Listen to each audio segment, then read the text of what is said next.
ایک بڑھیا اپنی تینوں بہادر بہنوں کو 5 چینی بھائیوں کے قصے سنا رہی تھی۔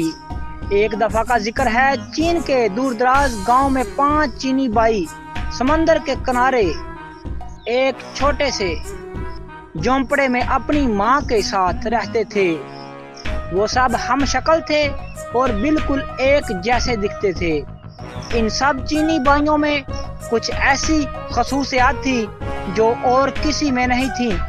پہلا چینی بھائی پورے سمندر کو نگل سکتا تھا، دوسرے چینی بھائی کی گردن لوہے کی تھی، تیسرا چینی بھائی اپنی ٹانگیں بہت دور تک پھیلا سکتا تھا، چوتھے چینی بھائی کو آگ نہیں جلا سکتی تھی، اور 5واں چینی بھائی اپنا سانس بہت دیر تک روک سکتا تھا۔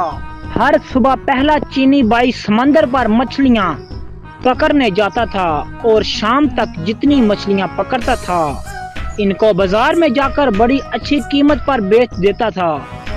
جاری ہے، ایک دن سمندر پر جا رہا تھا تو پڑوسیوں کا ایک لڑکا بھی اس کے ساتھ چلا گیا۔ اس نے بہت منع کیا لیکن لڑکا باز نہیں آیا۔ دونوں جب سمندر پر پہنچے تو پہلے چینی بھائی نے ایک ہی سانس میں تمام سمندر کا پانی نگل لیا۔ سمندر خالی ہو گیا تو اس میں موجود تمام چیزیں واضح ہو گئی۔ لاتعداد مچھلیوں کے علاوہ سمندر بے شمار قیمتی خزانوں سے بھرا پڑا تھا۔ لڑکا یہ سب دیکھ کر دیوانہ ہو گیا اور دوڑا خزانہ سمیٹنے کے لیے۔ پہلے چینی بھائی نے تو صرف اتنی ہی مچھلیاں پکڑی جتنی وہ روز پکڑتا تھا۔ اس کے بعد وہ چاہتا تھا کہ سمندر کا پانی واپس سمندر میں ڈال دے۔ اس نے لڑکے کو آواز دی لیکن لڑکا کبھی ایک چیز اٹھاتا کبھی دوسری کی جانب لپکتا، اسے کچھ سنائی نہیں دے رہا تھا۔ ادھر پہلا چینی بھائی اپنے منہ سے اتنا زیادہ پانی اٹھائے ہوئے تھک گیا تھا، بس بہت ہو گیا، لڑکے اب واپس آ جاؤ۔ اس نے پھر لڑکے کو آواز دی لیکن اس نے نہیں سنا۔ انتظار کر کے پہلا چینی بھائی جب بے حال ہو گیا اور اس کی برداشت سے باہر ہو گیا تو اس نے وہ پانی سمندر میں اگل دیا۔ اس کے ساتھ وہ لڑکا بھی پانی میں غرق ہو گیا۔ پہلا چینی بھائی جب اکیلا گاؤں واپس آیا تو گاؤں والوں نے اس سے لڑکے کے بارے میں پوچھا لیکن وہ کوئی جواب نہ دے سکا۔ گاؤں والے سب سمجھ گئے کہ اس نے لڑکے کو مار دیا اور انہوں نے عدلیہ میں جا کر اس کی شکایت کر دی۔ سپاہی پہلے چینی بھائی کو پکڑ کر عدالت میں لے گئے اور لڑکے کے قتل کے جرم میں اس کو سزائے موت سنا دی گئی۔ حضور والا، کیا میں آخری بار اپنی ماں سے ملنے جا سکتا ہوں؟ پہلے چینی بھائی نے جج سے پوچھا۔ ہاں، اتنی رائے تمہیں دی جا سکتی ہے، جج نے کہا۔ پہلا چینی بھائی خوشی خوشی اپنے گھر گیا اور اپنی ماں سے ملا لیکن وہ واپس نہیں آیا بلکہ اس کی جگہ دوسرا چینی بھائی جیل پہنچ گیا جس کی لوہے کی گردن تھی۔ چوک پر تمام گاؤں کے لوگ اکٹھے ہو چکے تھے۔ جلاد ہاتھ میں تلوار لیے مجرم کی گردن اڑا دینے کے لیے تیار کھڑا تھا۔ سپاہی مجرم کو پکڑ کر لائے اور اس کی گردن شکنجے پر رکھ دی۔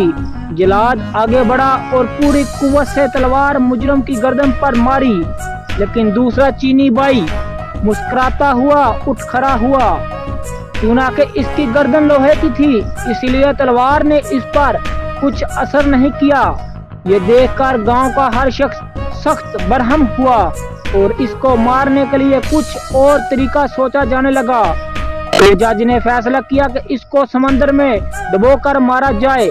اگلی صبح سزا سے پہلے دوسرا چینی بھائی جج کے پاس گیا۔ جناب والا، کیا سزا سے پہلے میں آخری بار اپنی ماں سے مل سکتا ہوں؟ ہاں، یہ ایک رائے تمہیں دی جا سکتی ہے، جج نے اجازت دیتے ہوئے کہا۔ وہ اجازت ملتے ہی خوشی خوشی اپنے گھر کی طرف چلا لیکن اگلے دن وہ واپس نہیں آیا بلکہ اس کی جگہ تیسرا چینی بھائی جیل واپس آیا جس کی ٹانگیں لمبی ہو جاتی تھی۔ اس کی سزا کی تیاری ہونے لگی۔ سارا گاؤں سمندر کے کنارے جمع ہو چکا تھا۔ سپاہی اس کو کشتی میں بٹھاکر سمندر کے درمیان میں پہنچ گئے جہاں پانی گہرا تھا، اور تیسرے چینی بائی کو اٹھا کر پانی میں پھینک دیا۔ تیسرا چینی بائی جب سمندر میں گرا تو اس کی ٹانگیں لمبی ہونے لگی، لمبی اور بہت زیادہ لمبی ہو گئی کہ سمندر کی تہہ سے جا لگی اور وہ ڈوبنے سے بچ گیا۔ اس کا مسکراتا ہوا چہرہ دیکھ کر سپاہی اور تمام گاؤں والے آگ بگولا ہو گئے۔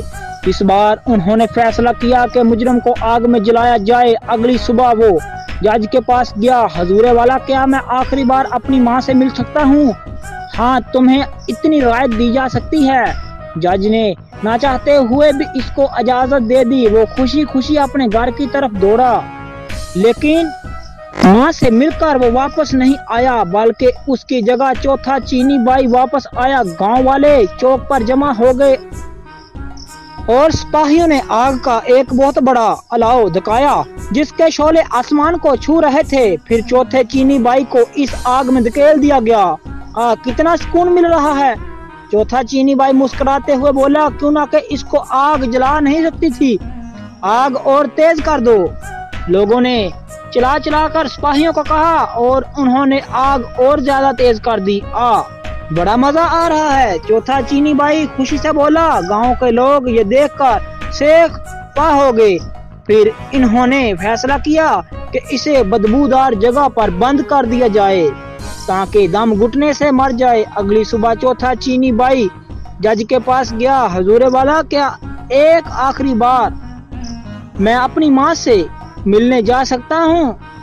ہاں، اتنی رعایت تمہیں دی جا سکتی ہے۔ جج بھی اس بار غصے سے بولا۔ اجازت ملتے ہی چوتھا چینی بائی دوڑا اپنے گھر گیا، لیکن وہ اپنی ماں سے مل کر واپس نہیں آیا، بلکہ اس کی جگہ اس کا پانچواں چینی بائی آیا۔ سارا گاؤں چوک پر اکٹھا ہو چکا تھا۔ ایک بند کوٹری میں بے شمار بدبودار اور زہریلی جڑی بوٹیاں اکٹھی کر کے جلائی گئی اور پانچویں چینی بائی کو اس کوٹری میں پھینک کر تالا لگا دیا گیا۔ ساری رات تجسس میں گاؤں والے کوٹری کے باہر بیٹھے رہے۔ صبح کو جب سپاہیوں نے اس کی لاش نکالنے کے لیے دروازہ کھولا تو پانچواں چینی بائی مسکراتا ہوا باہر نکلا، کیوں نہ کہ وہ بہت دیر تک اپنا سانس روک سکتا تھا، اس لیے بدبو سے نہیں مرا۔ لوگ یہ دیکھ کر ہکا بکا رہ گئے۔ جج آگے بڑھا اور بولا، ہم نے تمہیں ہر ممکن طریقے سے مارنے کی کوشش کی، لیکن تم ہر بار بچ گئے۔ اس کا مطلب ہے کہ تم بے گناہ ہو، لہذا تمہیں اس جرم سے باعزت بری کیا جاتا ہے۔ اب تم آزاد ہو۔ تمام گاؤں والوں نے بھی جج کی اس بات سے اتفاق کیا اور اس کا پیچھا چھوڑ دیا۔ وہ خوشی خوشی اپنے گھر کی طرف دوڑا جہاں اس کی ماں اور چاروں چینی بائی اس کا انتظار کر رہے تھے۔ ان کی باقی زندگی ہنسی خوشی گزری۔ مزید آنے والی سٹوریز ہم آپ کو بہترین طریقے سے پیش کریں گے۔ SKP نیوز HD5 کی سٹوریز کو لائک اور سبسکرائب اور شیئر کریں۔ شکریہ۔